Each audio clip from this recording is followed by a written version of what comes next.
فرزند زہرا یہ حالات برے ہیں۔ کاشانہ بصیرت ایک ایسا مکمل یوٹیوب چینل جس پر محروم بصارت کے لیے بالخصوص اور تمام افراد کے لیے بالعموم سینکڑوں کی تعداد میں اسلامی کتب دستیاب ہیں۔ لہذا گزارش ہے کہ آپ اپنی ذمہ داری نبھاتے ہوئے کاشانہ بصیرت کو سبسکرائب کرنے کے ساتھ ساتھ بیل آئیکن کو پریس کیجیے تاکہ آپ علم کے حصول کے ساتھ ساتھ مذہب اہل بیت کی اشاعت میں بھی اہم کردار ادا کرتے رہیں۔ کاشانہ بصیرت۔ فرزند زہرا یہ حالات برے ہیں۔ بسم اللہ الرحمن الرحیم۔ السلام علیکم۔ یہ کتاب آپ کے لیے کاشانہ بصیرت کی یوٹیوب چینل کی جانب سے ریکارڈ کی جا رہی ہے۔ نام کتاب خطیب ترجمان اسلام، ناشر جامع تعلیمات اسلامی پاکستان۔ اب ہم کتاب کا پارٹ نمبر 13 پڑھیں گے، صفحہ نمبر 231۔ بسم اللہ الرحمن الرحیم۔ امام حسن مجتبیٰ پروردہ رسالت و طہارت، رزق سے پاک۔ قرآن مجید میں ارشاد خدا بندی ہے، اللہ تو بس یہ چاہتا ہے اے اہل بیت تم کو ہر برائی سے دور رکھے اور ویسا پاکیزہ رکھے جیسا کہ پاک و پاکیزہ رکھنے کا حق ہے۔ سورہ احزاب آیت نمبر 33۔ یہ آیت اس وقت نازل ہوئی جب سرور کونین ام سلمہ کے گھر میں تشریف فرماتے۔ آپ نے حضرت فاطمہ، امام حسن، امام حسین اور امام علی علیہ السلام کو اپنے قریب بلایا اور ایک چادر کے نیچے انہیں جمع کر کے یہ دعا فرمائی، پروردگارہ یہ میرے اہل بیت ہیں، تو ان سے ہر طرح کی برائی کو دور رکھ اور ویسا پاک و پاکیزہ رکھ جیسا پاک رکھنے کا حق ہے۔ آیت مجیدہ کا یہ حصہ انہی ہستیوں کی عظمت پر دلالت کرتا ہے کہ اللہ نے انہیں ہر طرح کی گمراہی سے دور رکھا اور ہر گناہ سے پاک و پاکیزہ رکھا ہے۔ روایت میں کہ زوجہ رسول جناب ام سلمہ نے آپ سے پوچھا، اے اللہ کے رسول کیا میں بھی ان کے ساتھ داخل ہو جاؤں؟ آپ نے فرمایا، اے ام سلمہ تم اپنی جگہ خیر پر ہو۔ بحر الانوار جلد نمبر 35 صفحہ نمبر 227۔ اس سے معلوم ہوتا ہے کہ یہ آیت انہی 5 ہستیوں یعنی پنجتن پاک کے ساتھ مخصوص ہے۔ اس میں پیغمبر اکرم صلی اللہ علیہ وسلم کی ازواج شامل نہیں ہیں۔ امام حسن اخلاق نبوی کے وارث۔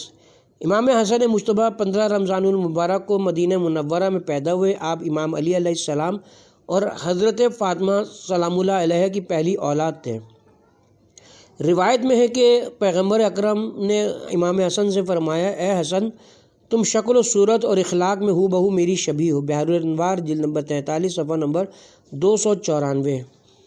انس بن مالک روایت کرتے ہیں، کوئی شخص ایسا نہیں جو شکل و صورت اور اخلاق میں حسن بن علی سے زیادہ رسول اللہ سے مشابہت رکھتا ہو۔ بحر الانوار جلد نمبر 43 صفحہ نمبر 300۔ امام جعفر صادق علیہ السلام اپنے دادا امام زین العابدین علیہ السلام سے روایت کرتے ہیں کہ آپ فرماتے تھے، امام حسن اپنے دور کے سب سے بڑے عابد اور زاہد تھے۔ آپ جب حج کے لیے چلتے تو حج اور رمی پیادہ اور کبھی پا برہنہ سفر کرتے تھے۔ وسائل الشیعہ جلد نمبر 11 صفحہ نمبر 80۔ پروردگار تیرا مہمان تیرے در پر حاضر ہے، اے احسان کرنے والے تیرا گناہگار بندہ تیرے حضور آیا ہے، پس تو میری خامیوں کو اپنی خوبیوں سے بدل دے، اے سب سے زیادہ کرم کرنے والے۔ بحر الانوار جلد نمبر 43 صفحہ نمبر 339۔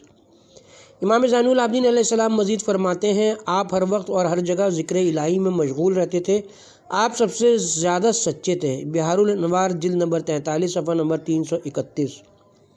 محمد بن اسحاق کہتے ہیں کہ رسول اکرم کے بعد جس کی عزت و احترام کا کوئی ٹھکانہ نہیں تھا وہ حسن بن علی تھے۔ آپ اپنے گھر کے دروازے پر فرش بچھا کر کبھی بیٹھتے تو آپ کی ہیبت کے باعث لوگ ادھر سے گزر نہیں سکتے تھے۔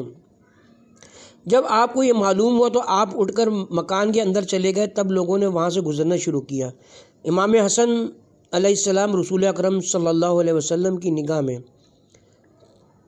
امام نسائی روایت کرتے ہیں کہ پیغمبر اکرم امام حسن اور امام حسین کو اپنے کاندھے پر بیٹھاتے ہوئے کہتے جا رہے تھے، پروردگار میں ان دونوں سے محبت کرتا ہوں، تو بھی ان سے محبت کر۔ آپ نے مزید فرمایا، حسن اور حسین اہل جنت کے سردار، جوانوں کے سردار ہیں۔ زید بن ارقم پیغمبر اکرم سے روایت کرتے ہیں کہ آپ نے فرمایا، میں تمہارے درمیان دو چیزیں چھوڑے جا رہا ہوں، اگر تم ان سے متمسک رہو گے تو میرے بعد کبھی گمراہ نہ ہوگے، جن میں سے ایک دوسرے سے زیادہ جلیل القدر ہے۔ ان میں سے ایک تو خدا کی کتاب قرآن ہے، جو کہ آسمان سے زمین تک پھیلی ہوئی رسی ہے، اور دوسری میری اطرت، میرے اہل بیت ہیں، اور یہ دونوں اس وقت تک ایک دوسرے سے جدا نہیں ہوں گے یہاں تک کہ حوض پر آ کے مجھ سے آ ملیں گے۔ پس دیکھو کہ تم میرے بعد ان سے کیا سلوک کرتے ہو۔ بحر الانوار جلد نمبر 43 صفحہ نمبر 119۔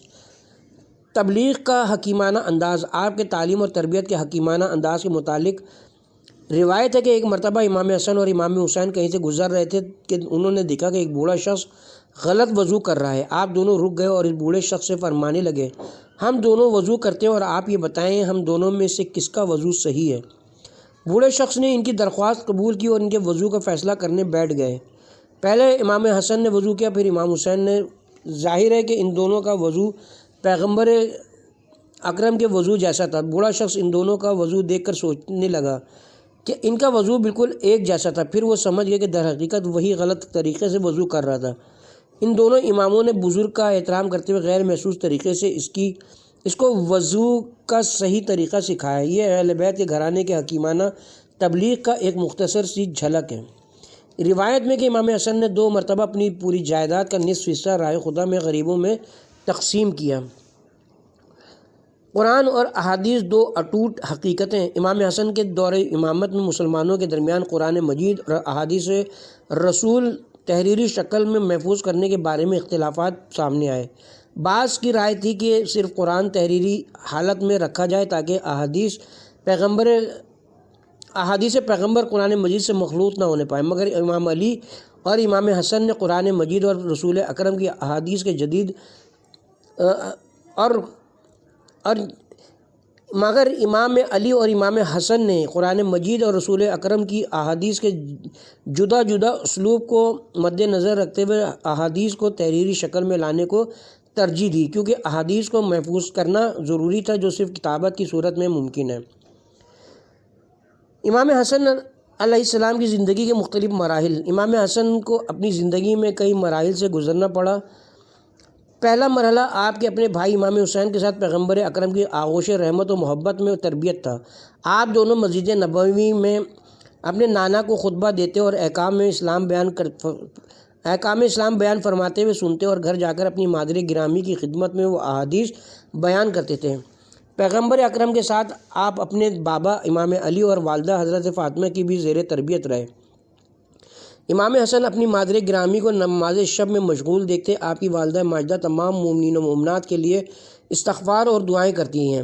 ایک دفعہ آپ نے پوچھا، مادر گرامی آپ اپنے لیے کیوں دعا نہیں فرماتی؟ تو حضرت فاطمہ نے جواب دیا، اے میرے نور نظر، پہلے پڑوسیوں کا حق ہے، پھر گھر والوں کی باری آتی۔ بحر الانوار جلد نمبر 43 صفحہ نمبر 81۔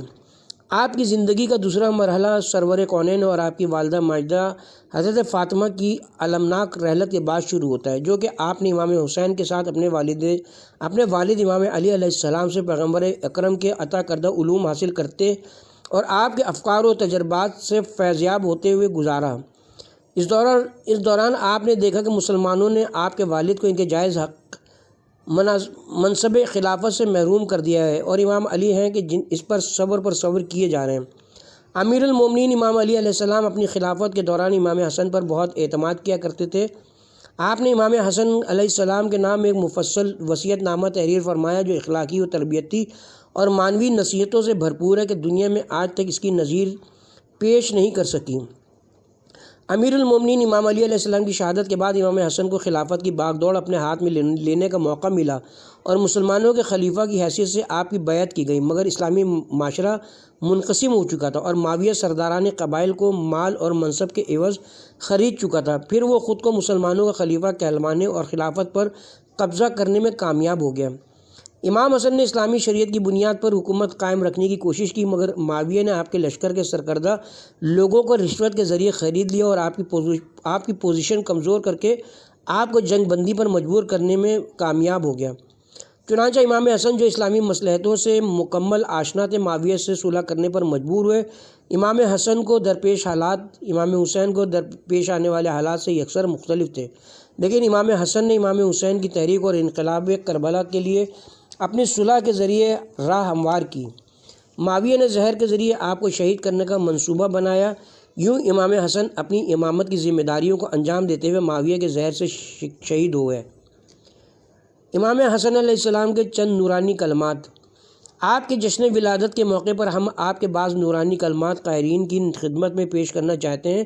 جنادہ بن ابی امیہ نے بستر شہادت پر آپ سے نصیحت کی درخواست کی تو آپ نے فرمایا، ہاں، آخرت کے سفر کے لیے آج سے تیاری کرو اور موت سے پہلے زاد راہ کا انتظام کرو، اور بہترین زاد راہ تقویٰ ہے۔ یہ جان رکھو کہ تم دنیا کے پیچھے بھاگ رہے ہو جبکہ موت تمہارا پیچھا کر رہی ہے، اور آنے والے دن کی پریشانی اور غموں کو اپنے آج پر مسلط نہ کرو۔ اپنے مستقبل کو سنوارنے کے لیے ابھی سے منصوبہ بندی کرو، مگر اس کا مطلب یہ ہرگز نہیں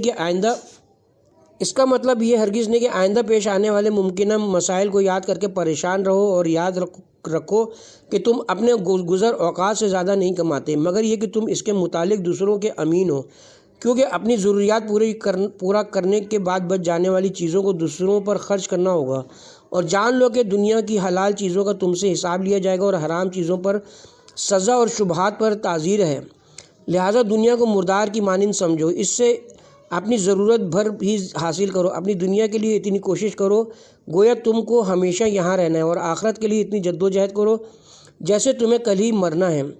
دین اور دنیا کے معاملات میں توازن قائم رکھو، اور اگر قوم و قبیلے کے بغیر عزت کے طلبگار ہو اور حکومت کے بغیر رعب و دبدبہ چاہتے ہو تو خدا کی نافرمانی کی ذلت سے نکل کر اطاعت الہی کی عزت کے دائرے میں آ جاؤ۔ بحر الانوار جلد نمبر 44 صفحہ نمبر 138۔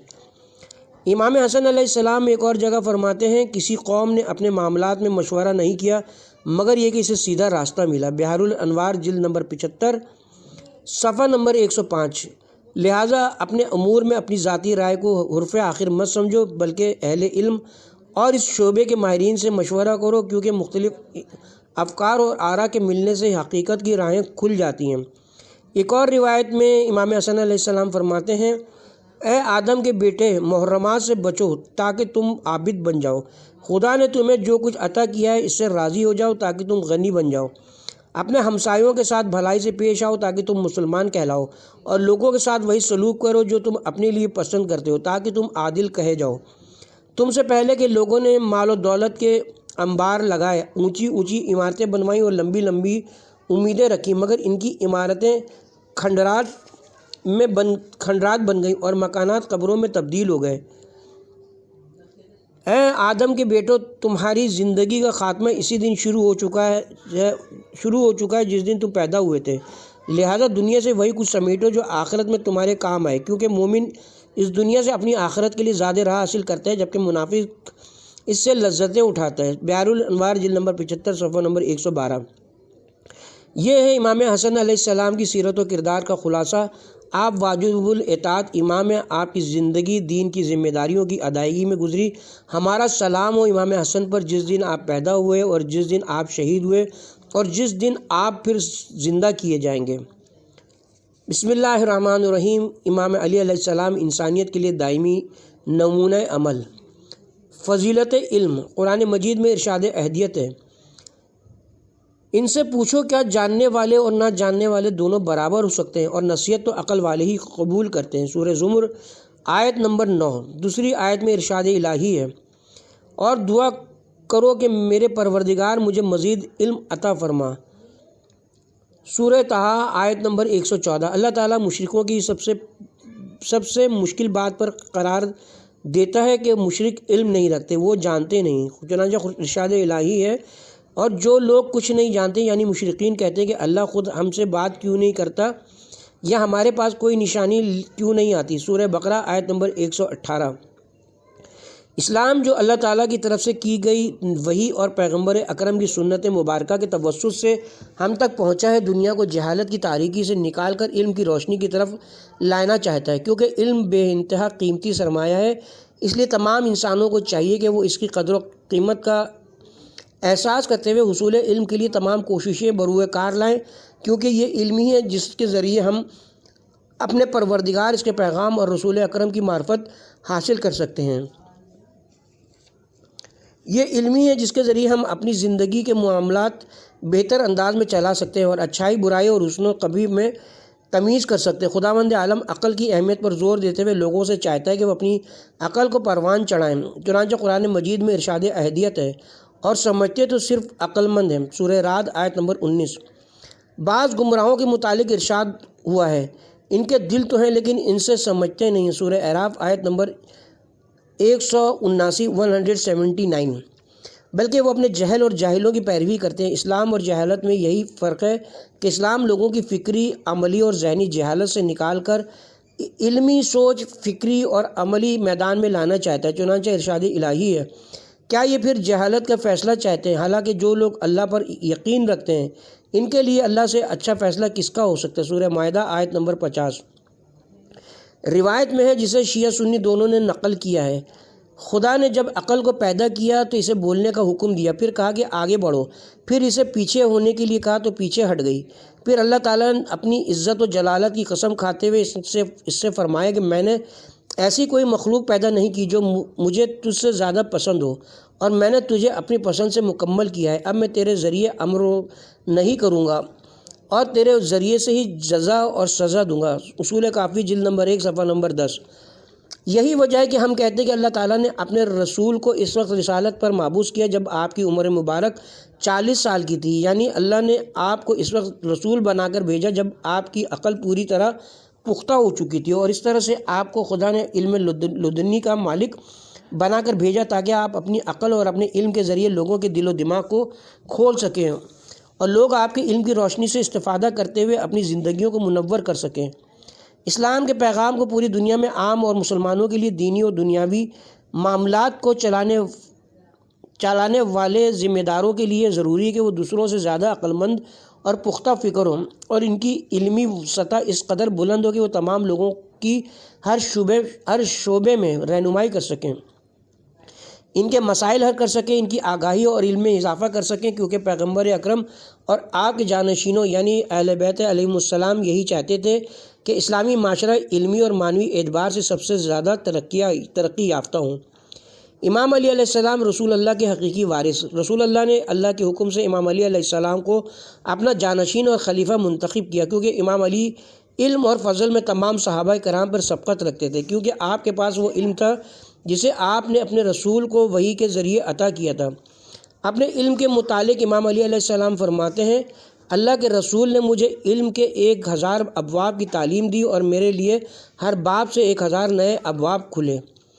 اعلام الورا صفحہ نمبر 136۔ کیونکہ آپ اللہ کے رسول سے کبھی الگ نہیں ہوئے، آپ بچپن سے رسول اللہ کے ہمراہ رہے، آپ پیدا ہوتے ہی آغوش رسالت میں آئے اور آپ کی پوری زندگی پیغمبر اکرم کی خدمت اور صحبت میں گزری، یہاں تک کہ اللہ کے حبیب کا سر اطہر وصال کے وقت آپ کی آغوش میں تھا۔ احکام دین اور جو بھی خدا کی طرف سے آپ پر وحی ہوئی، آپ امام علی علیہ السلام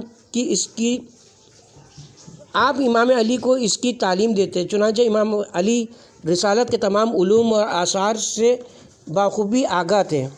امام علی پیغمبر اکرم صلی اللہ علیہ وسلم کی روایتوں کے محض راوی نہ تھے، بلکہ ان احادیث کو سننے کے بعد امام علی علیہ السلام کے علوم کے نت نئے در کھلتے تھے۔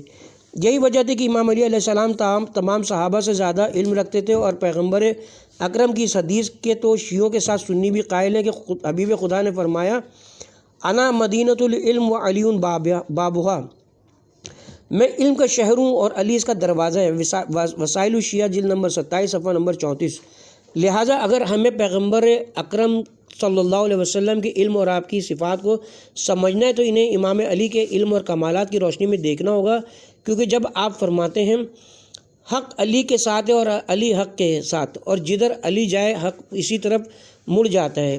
بحر الانوار جلد نمبر 10 صفحہ نمبر 432۔ تو اس کا مطلب یہ کہ علی اور حق کے مابین کوئی فاصلہ اور جدائی نہیں، اور باطل کا گزر ان کے درمیان سے ہو ہی نہیں سکتا۔ جو لوگ باطل پر جان چھڑکتے ہیں اور باطل رہنمائی کی پیروی کرتے ہوئے بھی یہ کہتے نہیں تھکتے کہ ہم امام علی علیہ السلام کے شیعہ اور چاہنے والے ہیں، ایسے لوگ جھوٹ بولتے ہیں، کیونکہ جو آدمی باطل کے قریب ہوتا ہے وہ امام علی علیہ السلام سے بہت دور ہوتا ہے۔ رسول اللہ صلی اللہ علیہ وسلم کی نظر میں امام علی علیہ السلام کا مقام، سید المرسلین کے ہاں اپنی منزلت بیان کرتے ہوئے امیر المومنین امام علی علیہ السلام نہج البلاغہ میں فرماتے ہیں، رسول خدا کے وہ اصحاب جو احکام شریعت کے امین ٹھہرائے گئے، جنہیں پیغمبر اکرم نے بعض اسرار کے محافظ اور امین قرار دیے تھے، اس بات سے اچھی طرح آگاہ ہیں کہ میں نے کبھی ایک لمحے کے لیے بھی اللہ اور اس کے رسول کے احکام سے سرتابی نہیں کی، اور میں نے اس جواں مردی کے بلبوتے پر کہ جس سے اللہ نے مجھے سرفراز کیا ہے، پیغمبر اکرم کی دل و جان سے مدد ان موقعوں پر کی کہ جن موقعوں سے بہادر جی چرا کر بھاگ کھڑے ہوتے تھے اور قدم آگے بڑھانے کے بجائے پیچھے ہٹ جاتے تھے۔ جب رسول اللہ نے رحلت فرمائی تو ان کا سر اقدس میرے سینے پر تھا، اور میرے ہاتھ میں جب ان کی پاک روح نے مفارقت کی تو میں نے تبرکاً اپنے ہاتھ منہ پر پھیر لیے۔ میں نے آپ کے غسل کا فریضہ انجام دیا اس عالم میں کہ ملائکہ میرا ہاتھ بٹا رہے تھے۔ آپ کی رحلت سے گھر اور اس کے اطراف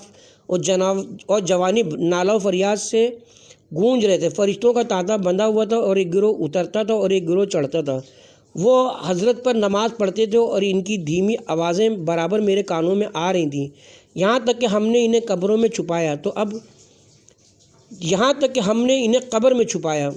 اب ان کی زندگی اور موت کے بعد مجھ سے زیادہ کوئی ان کا حقدار نہیں ہو سکتا ہے۔ جب میرا حق تمہیں معلوم ہو چکا تو تم بصیرت کے جلوہ میں دشمن سے جہاد کرنے کے صدق نیت سے بڑھو، اور اس ذات کی قسم جس کے علاوہ کوئی معبود نہیں، بلا شبہ وہ زیادہ حق پر ہوں، اور وہ یعنی اہل شام باطل کی ایسی گھاٹی پر ہیں کہ جہاں سے پھسلے میں جو کہہ رہا ہوں وہ تم سن رہے ہو، اور تمہارے لیے اللہ سے بخشش کا طلبگار ہوں۔ نہج البلاغہ خطبہ نمبر 197۔ آپ کی وصیتیں۔ امیر المومنین صاحبان علم سے فرماتے ہیں، علم عمل سے وابستہ ہے، لہذا جو جانتا ہے وہ عمل بھی کرتا ہے، اور علم عمل کو پکارتا ہے۔ اگر وہ لبیک کہتا ہے تو سو بہتر، ورنہ وہ بھی اس سے رخصت ہو جاتا ہے۔ نہج البلاغہ کلمات قصار نمبر 266۔ آپ اپنے علم کے بارے میں فرماتے ہیں، میرے سینے کے تہوں میں ایک علم پوشیدہ ہے کہ اسے ظاہر کر دوں تو تم اسی طرح پیچ و تاب کھانے لگو جس طرح گہرے کنویں میں رسیاں لرزتی اور تھراتی ہیں۔ نہج البلاغہ خطبہ نمبر 5۔ فتنوں سے نمٹنے کی تعلیم دیتے ہوئے امیر المومنین امام علی علیہ السلام فرماتے ہیں، اے لوگوں، میں نے فتنہ و شر کی آنکھیں پھوڑ ڈالی ہیں، اور جب اس کی تاریکیاں موجوں کی طرح تہو بالا ہو رہی تھی اور دیوانے کتوں کی طرح اس کی دیوانگی زوروں پر تھی، تو میرے علاوہ کسی ایک میں جرت نہ تھی کہ وہ اس کی طرف بڑھتا۔ اب موقع ہی کہ جو چاہو مجھ سے پوچھ لو، بیشتر اس کہ مجھے نہ پاؤ۔ اس ذات کی قسم جس کے قبضے قدرت میں میری جان ہے، تم اس وقت سے لے کر قیامت تک کے درمیانی عرصے کی جو بات مجھ سے پوچھو گے میں بتاؤں گا، اور کسی ایسے گروہ کے متعلق دریافت کرو گے جس نے 100 کو ہدایت کی ہو اور 100 کو گمراہ کیا ہو، تو میں اس کے للکارنے والے اور اسے آگے سے کھینچنے والے اور پیچھے سے دھکیلنے والے اور اس کی سواریوں کی منزل اور اس کے ساز و سامان سے لدے ہوئے پالانوں کے اترنے کی جگہ تک بتا دوں گا، اور یہ کہ کون ان میں سے قتل کیا جائے اور کون اپنی موت مرے گا۔ اور جب میں نہ رہوں گا اور ناخوشگوار چیزیں اور سخت مشکلات پیش آئیں گی تو دیکھ لینا کہ بہت سے پوچھنے والے پریشانی سے سر نیچے کریں گے، اور بتانے والے عاجز اور درد ماندہ ہو جائیں گے۔ یہ اس وقت ہوگا جب تم پر لڑائیاں زور سے ٹوٹ پڑیں گی اور اس کی سختیاں نمایاں ہو جائیں گی، اور دنیا اس طرح سے تم پر تنگ ہو جائے گی کہ مصیبتوں کے دنوں کو تم یہ سمجھنے لگو کہ وہ بڑھتے ہی جا رہے ہیں، یہاں تک کہ خداوند عالم تمہاری باقی ماندہ لوگوں کو فتح و کامرانی دے گا۔ نہج البلاغہ خطبہ نمبر 92۔ امام علی علیہ السلام لوگوں کو قرآن کی تلاوت اور اس میں غور و فکر کی وصیت کرتے ہوئے فرماتے ہیں، اور قرآن کا علم حاصل کرو کہ وہ بہترین کلام ہے، اور اس میں غور و فکر کرو کہ یہ دلوں کی بہار ہے، اور اس کے نور سے شفا حاصل کرو کہ یہ سینوں کے اندر چھپی ہوئی بیماریوں کے لیے شفا ہے، اور اس کی خوبی کے ساتھ تلاوت کرو کہ اس کے واقعات سب واقعات سے زیادہ فائد رساں ہیں۔ وہ عالم اپنے عمل کے مطابق عمل نہیں کرتا، اس سرکردہ گروہ کے مانند ہے جو جہالت کی سرمستیوں سے ہوش میں نہیں آتا، بلکہ اس پر اللہ کی حجت زیادہ ہے اور حسرت و افسوس اس کے لیے لازم و ضروری ہے، اور اللہ کے نزدیک وہ زیادہ قابل ملامت ہے۔ نہج البلاغہ خطبہ نمبر 108۔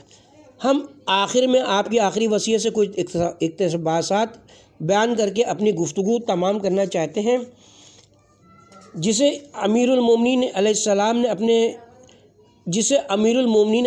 نے ابن ملجم ملعون کی ضربت لگنے کے بعد اپنے بیٹوں امام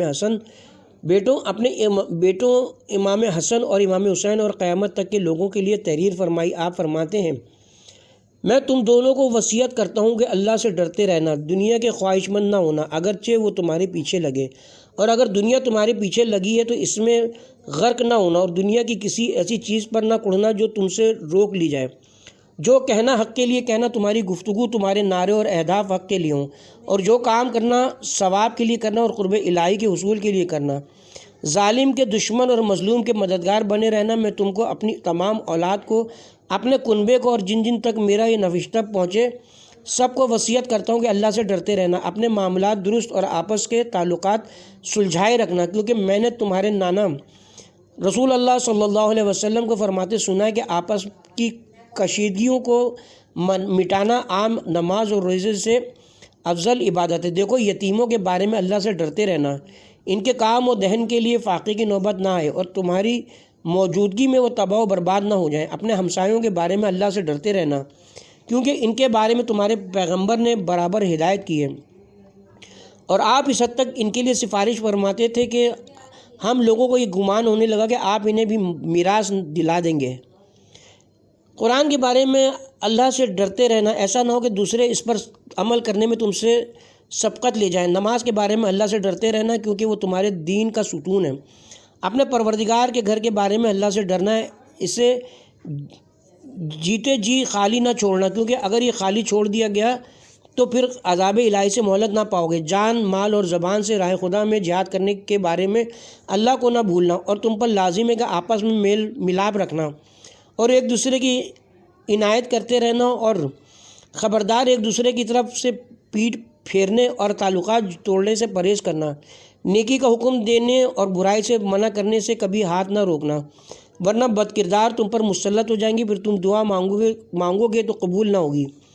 پھر امیر المومنین علیہ السلام اپنے قریبی رشتہ داروں کی جانب متوجہ ہوئے اور ارشاد فرمایا، اے عبد المطلب کے بیٹو، ایسا نہ ہونے پائے کہ تم امیر